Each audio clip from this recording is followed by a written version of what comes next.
ajoyib natijalar bilan terma jamoamizda o'z o'rniga ega bo'lgan sportchimiz, Jahon chempionati sovrindori, Osiyo chempionati sovrindori, katta dubulg'a turnirlari sovrindori Arslon Tojiyev turibdilar. Yoz mavsumida ko'pchilik dam oladi, lekin sportchilarda bunday emas. Bizda umuman dam yo'q. O'zingiz ko'rib turibsiz, qanaqa trenirovka bo'layotganini. Kuchli yuklamadan keyin uxlay olmaysiz ham, ovqat ham yeyolmay qolasiz. Shunaqa nagruska bo'ladi. Bu 16 yil, 17 yildan beri davom etayotgan bo'lsa, shuncha bo'layotgan mehnatni ko'ryapsiz. Bu narsa har kuni bo'ladi. Biz ko'pincha sportchilarni mukofotlarni qo'lga kiritganda ko'ramiz, olqishlaymiz, barakalla deymiz, lekin uni ortidagi mashaqqat, mehnatni faqat siz ko'rasiz, siz his qila olasiz.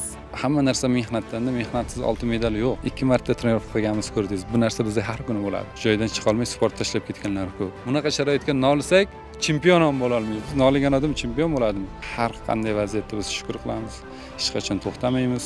Faqat olg'a, главный duh qaytmaslik. Sport shunaqa narsada, mingtadan bitta shunaqa joylari bo'ladi, shunaqa kuchli trenirovka qiladi, qanaqadir o'xshamaydigan ham joylari bo'ladi-da. Sport ichida yurganlar tushunadi, bu yerda faqat zo'rlar. Kuchsizlar uyda o'tiraversin. Kuchlilar, sabr qilganlar har doim chempion bo'ladi. Duximiz beton, nastroyimiz zo'r, Xudo xolasa hammasi zo'r bo'ladi, bunga ishonaman. Allohdan natija, biz sababini qilamiz. Yurtimiz faxri Arslon Tojiyev bilan ajoyib suhbat qurdik. Biz sizni nafaqat jahon chempioni, balki olimpiada chempioni bo'lishingizga ishonamiz, chunki siz bunga loyiqsiz. Xudo xolasa, rahmat aka.